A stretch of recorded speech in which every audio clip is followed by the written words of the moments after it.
Dell Technologies is celebrating with anniversary savings on their most popular tech. For a limited time only, save on select next-gen PCs like the XPS 16 powered by Intel Core, Ultra processors, and more.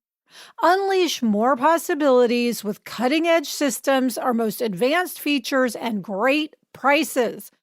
Plus, curate your dream setup with deals on select monitors, mice, and more must-have electronics and accessories. When you shop online at Dell.com/deals, you'll have access to state-of-the-art technology to match your forward-thinking spirit and free shipping on everything. Anniversary savings await you for a limited time only at Dell.com/deals. That's Dell.com/deals. Gretch, you and I both love Whole Foods Market, and as the weather gets warmer, we want to have some lighter meals. Well, Whole Foods Market has what you're looking for with great everyday prices. At Whole Foods Market, you can save every day. Look for the yellow low price signs that help you save money without compromising the quality you expect from Whole Foods Market. Find them with their responsibly farmed Atlantic salmon, no antibiotics ever ground beef, and boneless, skinless chicken breasts, plus more throughout the store. Yellow really means savings at Whole Food Market because their sale signs are also yellow. So basically, whenever you see yellow, you know you're saving money. Save on the best of spring with great everyday prices at Whole Foods Market. Lemonada.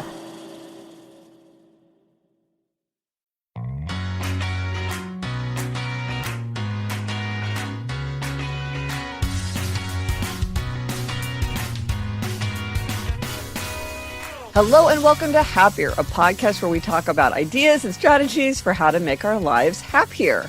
This week, we'll talk about a try this at home suggestion that I have been following in a major way. And we'll also talk about an interesting listener question related to a helpful mother-in-law.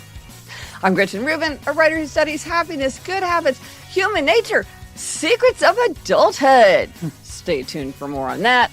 I'm in my little home office in New York City, and joining me today from Los Angeles is my sister Elizabeth Kraft, my sister of the sage. That's me, Elizabeth Kraft, a TV writer and producer living in LA. And Gretch, we have spent much time discussing secrets of adulthood in our moments together as sisters. Yes.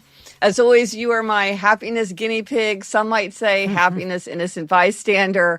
But before we jump in, we had a few updates. Yes. So we talked on More Happier about prepping for evacuation because I had to evacuate for 6 nights during the fires in LA. And one thing I forgot to mention that several people have pointed out as a great idea is to take a video of the contents of your house before you leave in case the worst happens and you do lose your house.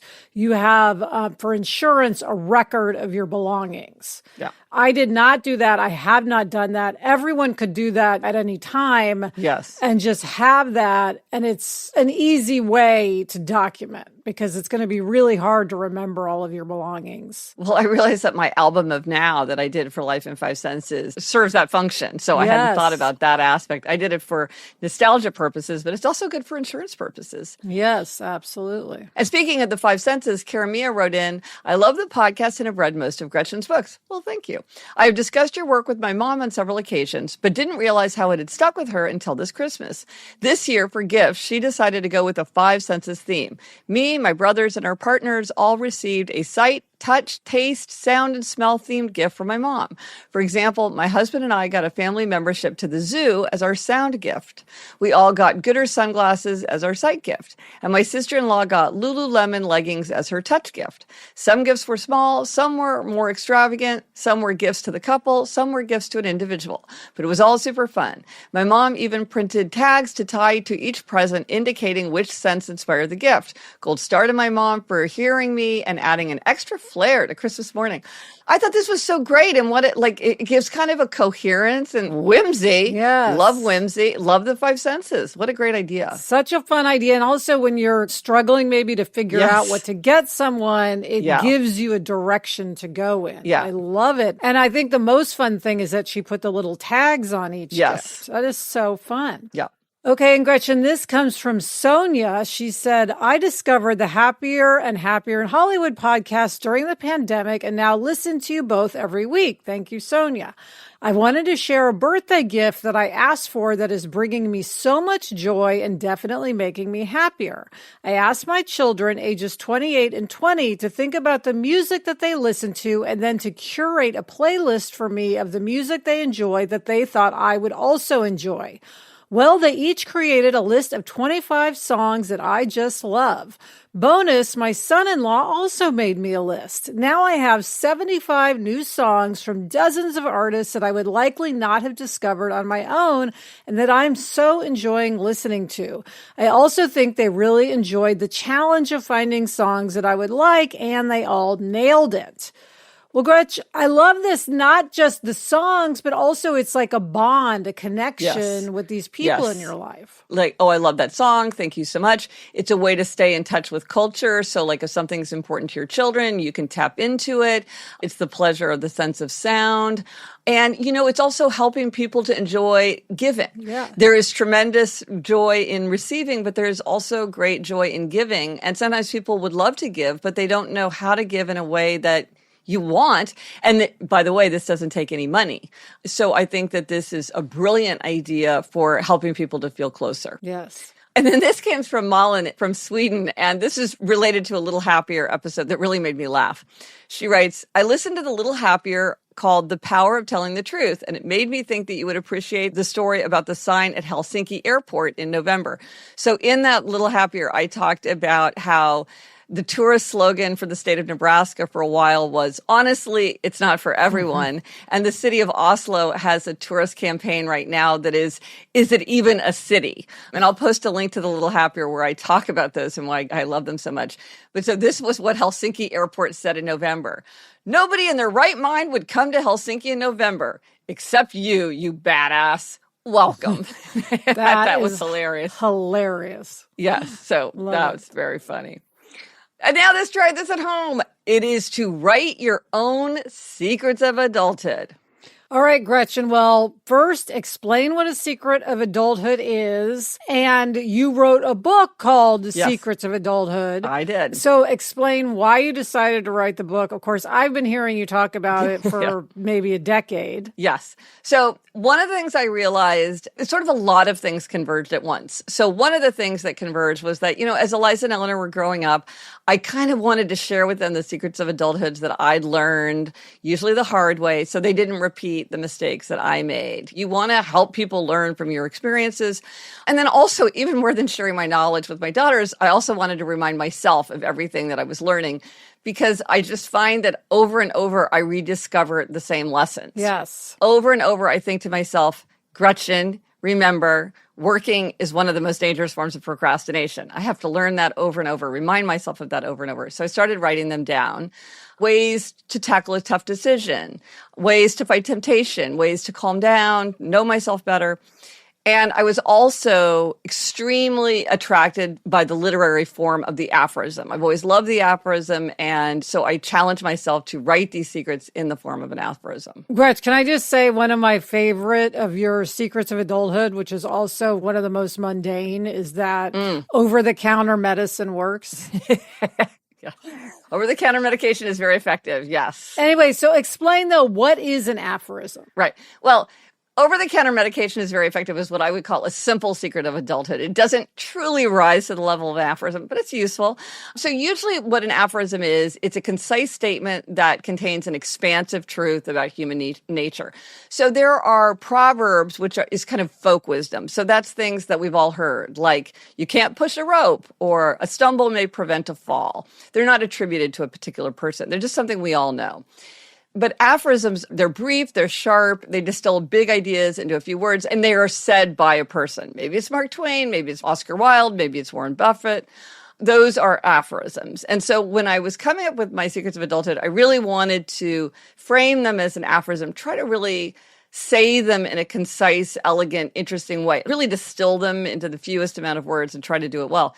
And Elizabeth, one of the things I have to say about you is you are a natural aphorist. This is why I call you my sister, the sage. You will often speak in an aphorism, or you will say something that I'm like, woo, secret of adulthood right there. Yeah, you often point out to me when I say something, you'll say, oh my gosh, that's an aphorism. Yeah. But I do think that one of my superpowers is that I notice when other people say wise things.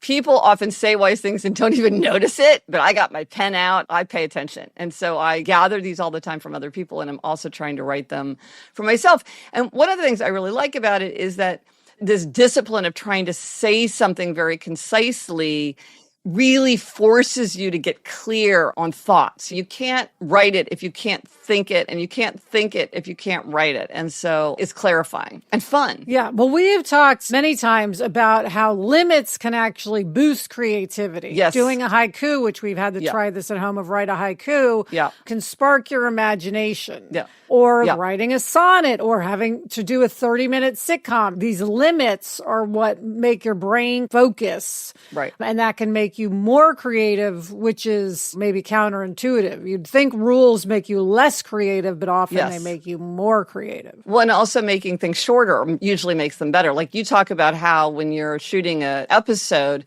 it's by editing it and having to force it to get into that few minutes, it gets stronger. The storytelling gets more compelling because you pare away everything that's not essential. And so then just left with the really good stuff. Yes. And then one of the things I love is that sometimes a single we've all had this experience where somebody just says one thing, there's one sentence, and then all of a sudden you have clarity. You don't need a lot of words. It's just like one sentence is enough. For instance, back when we were trying to decide whether to get a dog, and then again now when we're trying to decide whether to get a puppy, I remind myself of the secret of adulthood: choose the bigger life. Mm-hmm. And so much clarity comes from that. It doesn't have to be go on and on and on and on and on. Yeah. Well, one thing I remind myself of is step into the future. Yes. Which is one of my big secrets of adulthood, which again, when Sarah and I were discussing, do we want to do a Substack, which we are now doing and loving, that was one reason we did it, is we want to step into the future. We don't want to be clawing onto the past. Yeah. Well, I have a whole section in Secrets of Adulthood that is about making decisions, because a lot of times you're like,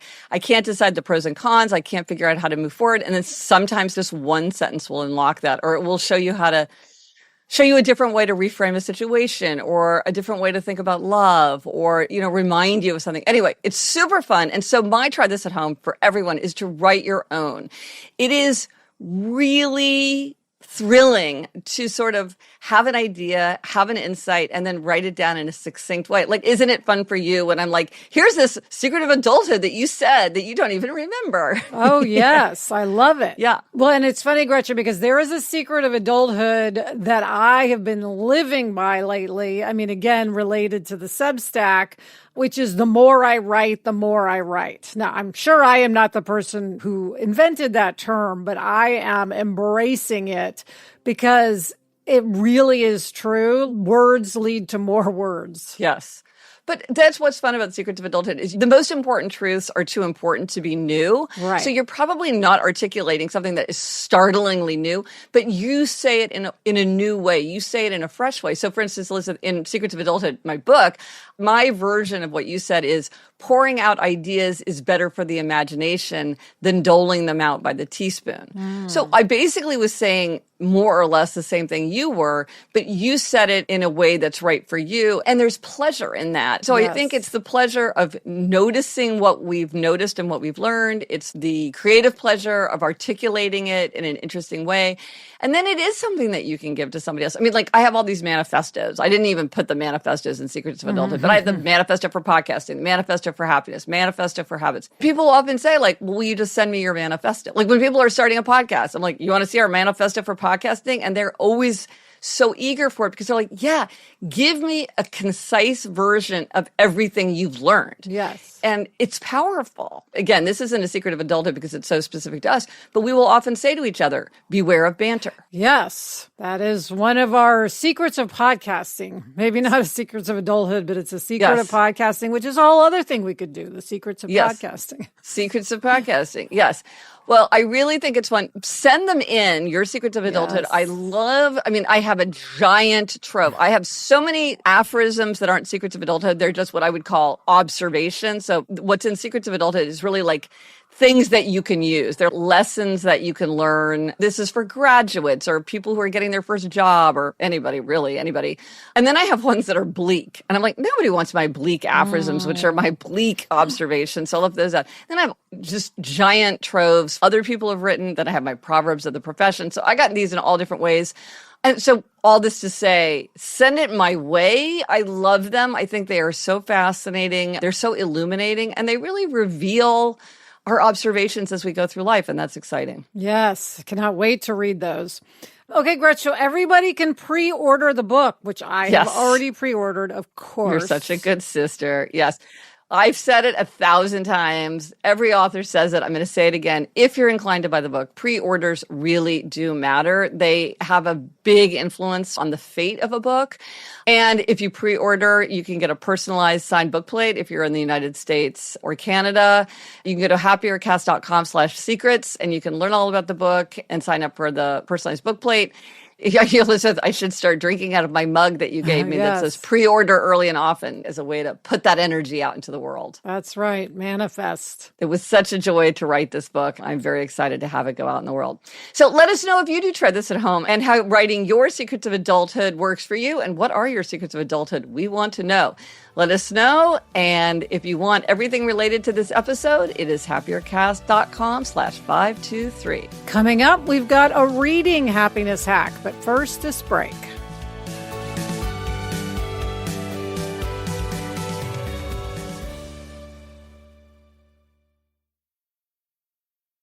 For the new year, why not expand your life by listening on Audible? I listen to Audible every single day of my life. It is one of my great joys in life. Explore over 1 million audiobooks, podcasts, and exclusive Audible originals all in one easy app. Tap into your well-being with titles that will inspire and motivate you.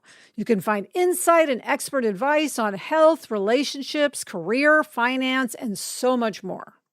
Right now, I'm listening to an audiobook by Dan Pink that I love called The Power of Regret, and it is just giving me so many ideas, and I love that I can listen to it on the go. I love listening and learning just while I'm out and about. So start positive habits and reach the goals you set for yourself. Start listening today. Sign up for a free 30-day trial at audible.com/happier. You know, as parents, we want to help our children succeed in school. But I remember when Eleanor was struggling with math, she was asking questions on the homework that I just did not feel equipped to answer. And that's where a program like IXL can really make a difference. IXL Learning is an online learning program for kids. It covers math, language arts, science, and social studies. IXL is designed to help your kids really understand and master topics in a fun way with positive feedback. Eleanor needed something exactly like IXL, something that would really take her through the topic, help her keep up with class, and help her really understand the fundamentals. IXL is used in 96 of the top 100 school districts in the U.S. Make an impact on your child's learning. Get IXL now. And Happier with Gretchen Rubin listeners can get an exclusive 20% off IXL membership when they sign up today at IXL.com/happier. Visit IXL.com/happier to get the most effective learning program out there at the best price. Okay, and now for a happiness hack from a listener. Yes, this comes from Kara. She says, my happiness hack for reading is to buy physical magazines. Remember magazines? Remember how great they are? There are so many niche magazines you can subscribe to on any topic, and they're so cheap. They're a little treat I can give myself. To sit and read an article or a whole magazine is definitely a simple luxury. It's no screen time, counts toward 25 and 25. It's fun to get something in the mail, of course, and if you're worried about the buildup of clutter, I have an answer for that too. When you're done, take off your address sticker and put them in a little free library in your town. We have those all over LA. Magazines can be so formative for young people, and they most likely are not getting them from elsewhere. If you're a questioner like me or an obliger, think of it like you're educating the youth. Personally, I subscribe to Vanity Fair, Interview Magazine, Mountain Gazette, and Bon Appetit, a cross-section of high and low brow.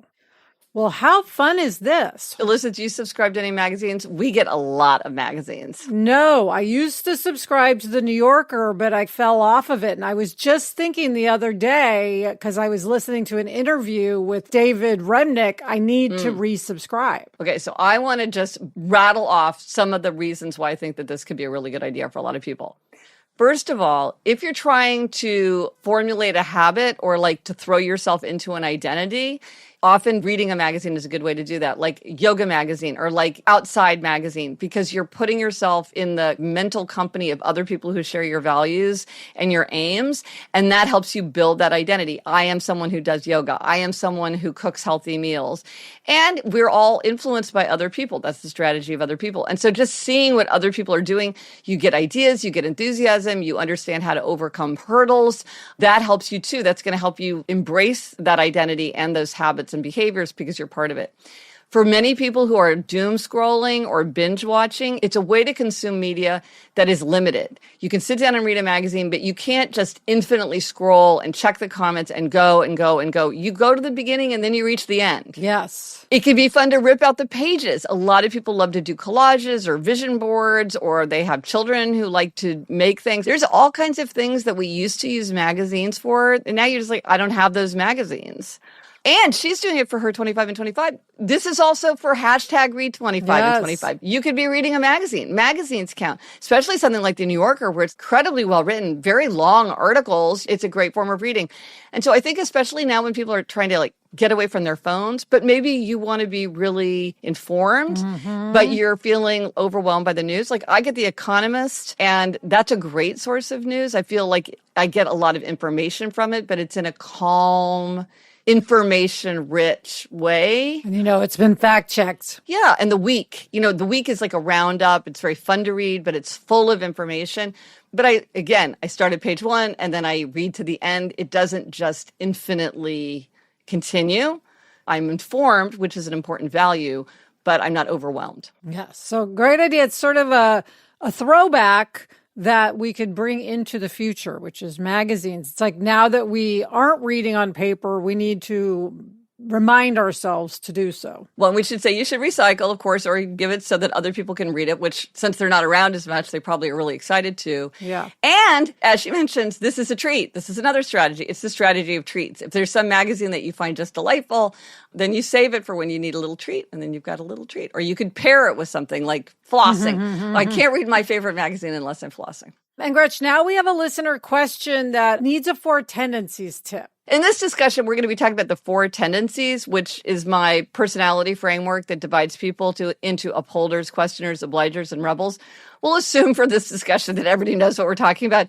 But if you want to take the quiz, find out your tendency, and get a report that explains what this is all about, just go to GretchenRubin.com/quiz and take the Four Tendencies quiz. And there's so much on GretchenRubin.com if you want to learn more about the Four Tendencies. Mary said, I find your insight on the Four Tendencies so helpful and would greatly appreciate some advice regarding a familial matter. I'm an upholder and my husband is a questioner. My mother-in-law is an intense obliger. She's the most helpful person in our lives. She watches our young kids almost whenever we need, supports the kids' fundraisers. She picks up soups and medicines when we're sick. She does this with most people in her life. On the flip side, she has a hard time saying no and builds up resentment to her family and friends. Every 6 months or so, she blows up saying that she's being taken advantage of and threatens to withhold her help. She usually calms down, but this weekend she had a heart attack out of the blue. She had a procedure and is on a strict resting and medication regimen. Her doctor said her heart looks like she holds a huge amount of stress. She's retired and has money, so I don't think those are the stressors. I'm guessing her obligerness is a big contributor.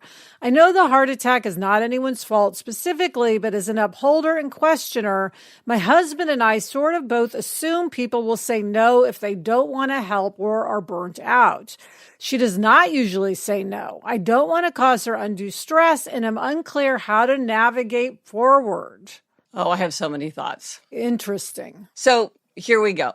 First of all, it does sound like she's starting to have obliger rebellion, because that's what obliger rebellion is. An obliger says yes, yes, yes, yes, and then suddenly they say no, I won't do this, and they show this kind of deep anger and resentment. This is really important to address because obliger rebellion tends to get worse and worse, and it can become very overwhelming, and it can become quite destructive. And so it's good that you're stopping and saying, wait a minute, there's a pattern here, we need to address it. Now, you said that she is this wonderful helper to many people in her life, and you can't control that, but you can control yourself. So I'm going to talk about what you and your family might be thinking about. Here's the thing, and Mary said it herself. People like upholders, and I say this in upholder, and questioners, and my husband is a questioner, and rebels too. Rebels in their own way have the attitude of, they can take care of themselves. If I ask them to do something and they don't want to do it, it's on them. They should say no if they don't want to. They should say yes if they do. I don't need to be the gatekeeper for someone else. But the fact is, that is just not the fact of the matter. And the reason that people love having obligers around, the reason why obligers make great leaders, great team members, great friends, great coworkers, the reason why some employers only want to hire obligers is that obligers are the ones that are most likely to go the extra mile, and they don't say no. Obligers often feel that they are taken advantage of, and they are. Questioners, upholders, and rebels, we all take advantage of obligers. And so this is on us. We have to say, this has to change. Now, remember, you can't flip it back on the obliger. You can't say, hey, you need to take care of yourself, or because that's not holding them accountable. That's just making them accountable for doing something. You have to think, how do you frame it in a way that creates accountability for them saying no, or for them taking care of themselves? So for instance, you might say to your mother-in-law, look, you do so much for us. You're our safety net. We depend on you. You need to take care of yourself. You need to follow doctor's orders. You need to rest and relax and say no when it's too much, because we need you to take care of yourself, because if something terrible happens to you, well, we would be devastated. Now, to an upholder or a questioner, that might sound like, well, I don't want to tell you to do something for somebody else. You should do it for yourself. But no, that is a very helpful message for obligers. That helps them stick to those healthier behaviors. Yeah, it gives them the outer accountability. Yeah, and so you might order her to take breaks, and you think, how do you order somebody to take breaks? You might say, this is something that you could do to an obliger, is you could book a massage for somebody, or give her a massage package, or make an appointment at a sound bath if you know that that's something that she finds really relaxing, and say, oh, I got this for you, and I'm going to be really disappointed if you don't follow through with your gift.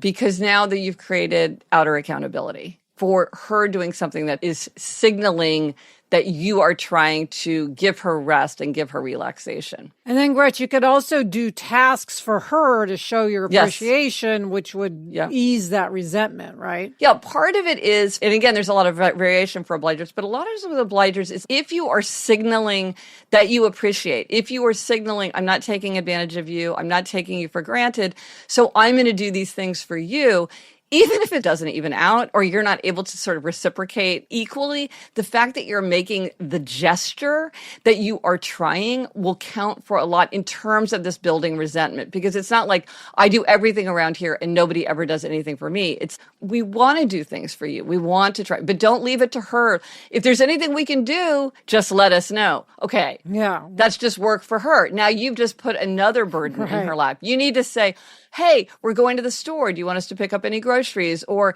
hey, I noticed that some light bulbs are burned out. And without even asking you, I'm just going to go around your house and replace the light bulbs. I'm not even going to ask if you want me to do it. I'm just going to do it because I know it needs to be done. And if I ask you, you might say, oh, no, don't bother, because the obliger is trying to be considerate. Just do the considerate thing. Yes. And of course, they can also limit how much they ask. Yes. But you can't limit how much other people are asking. Right. And this is the thing, some people find it hard to draw lines. I have no trouble drawing lines, but some people really struggle to draw lines. And so we have to know this about the people around us. And then also do make sure that she has outer accountability for the kind of healthy behaviors that the doctor is suggesting. You may not want to be that accountability partner because it can be a lot of energy and effort. And sometimes family members and even more spouses don't make good accountability partners, but you want to make sure that there is. Is it signing up with a class or working out with a trainer, working with a health coach, or finding an accountability group where they hold each other accountable or whatever? You want to help create those systems of better accountability. Again, don't just hand wave and say like, well, you need to find somebody to hold you accountable and expect that the Obliger is going to be able to just easily execute on that. Yeah. So good luck, Mary. Wishing your mother-in-law all good health. Yes, she sounds terrific. She sure does. We want her to get the rest and relaxation she so richly deserves. All right, coming up, Gretchen gives herself a reading-related demerit. But first, this break.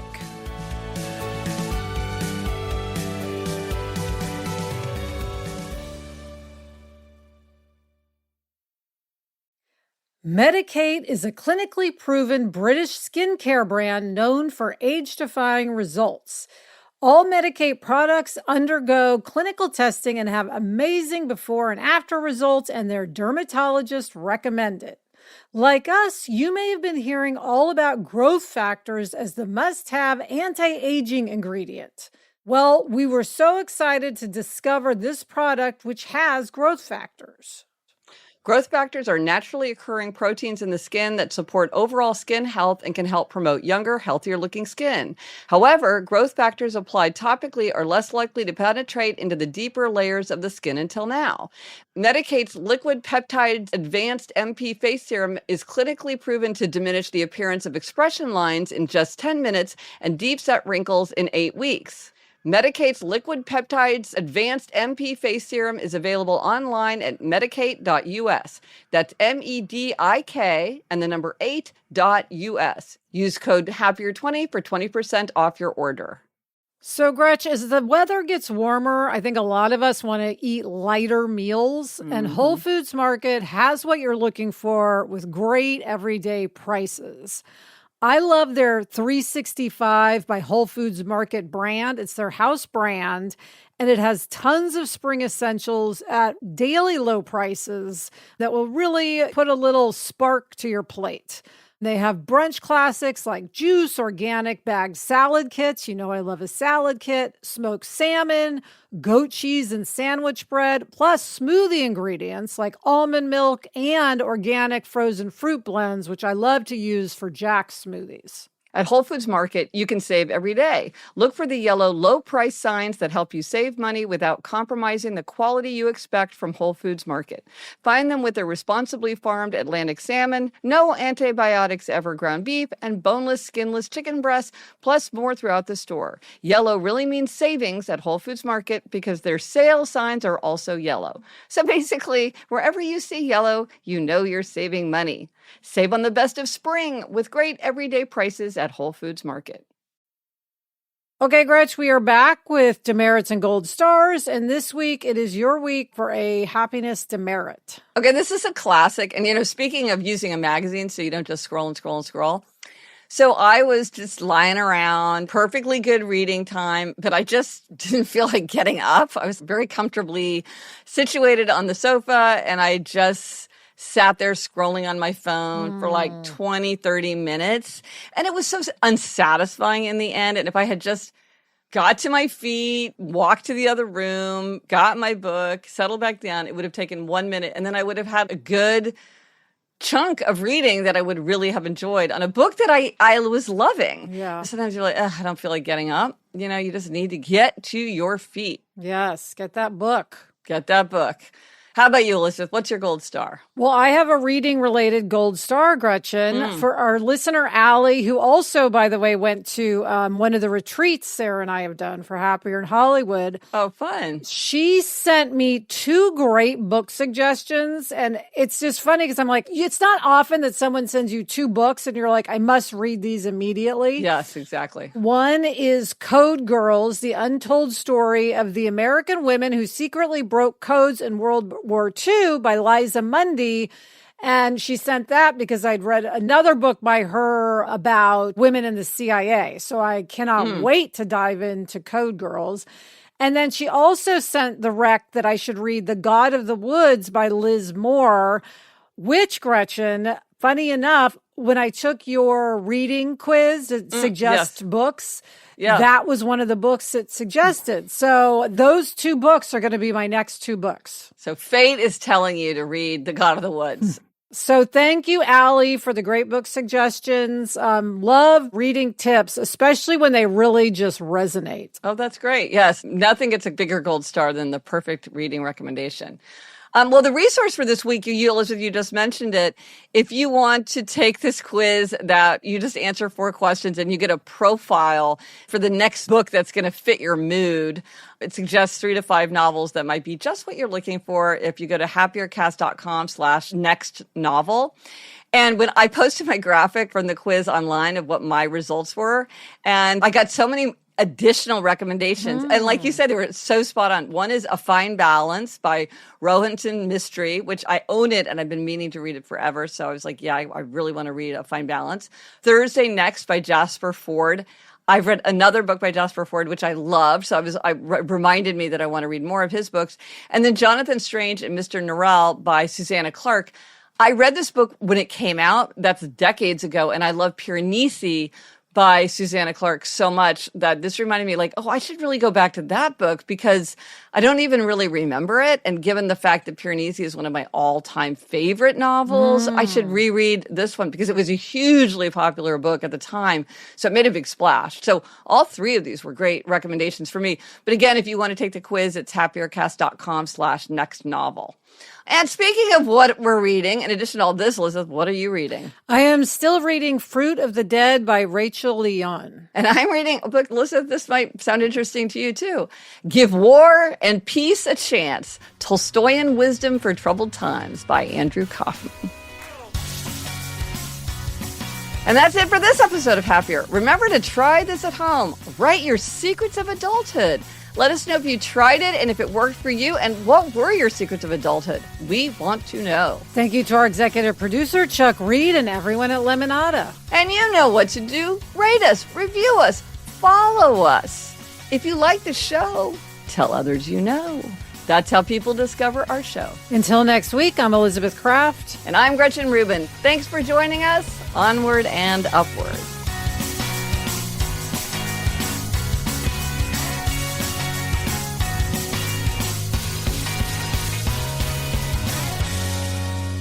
Elizabeth, one thing that I'm really looking forward to with Secrets of Adulthood coming out into the world is which secrets are going to resonate most with people. Because you and I know from the podcast, sometimes the things that we think are going to really resonate don't, and things that we think are almost even offhand end up sticking with people. So I'm so curious to know, I have no perspective on these. I've been working on them for so long. Well, this is making me think we should have a new podcast segment called Secrets of Adulthood, where we read listener emails, and because I think we're going to get a lot of feedback. Oh, what a great idea. I love a new segment.